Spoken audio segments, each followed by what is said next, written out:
Guys, so yan, nakalabas po ako ng bahay finally. So kahit dito laang sa may mga bakuran namin. So yun po. So papakita ko po sa inyo yung kabila pong side.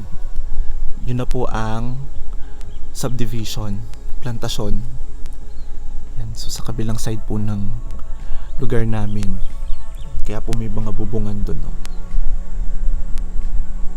For this video, I'm going to give you 3 tips on how you can take care of your vehicle or your car kahit na nasa lockdown tayo ngayon.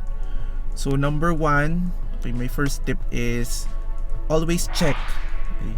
Check the inside and the outside of your car.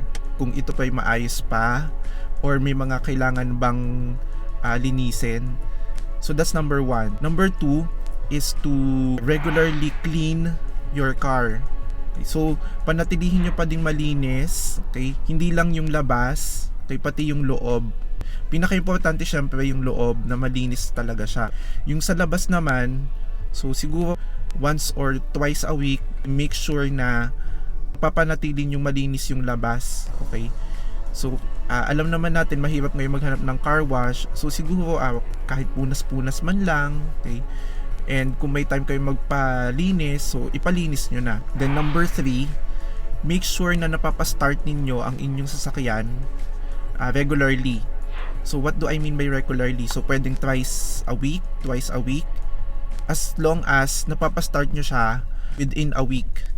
Okay, so kasi pag hindi nyo pinastart yan, may stuck yung makina nya. And those are the 3 tips that I can suggest, okay, in order to maintain your car or your vehicle. Okay, so yun lamang po.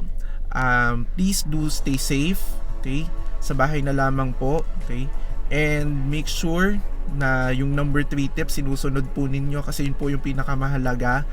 Kahit naman atras abante lang po yun, okay na po yun, okay. So yun lamang po, okay, stay safe and bye. Guys, yung nakikita nyo po ngayon, that's our Eiffel Tower. Yun.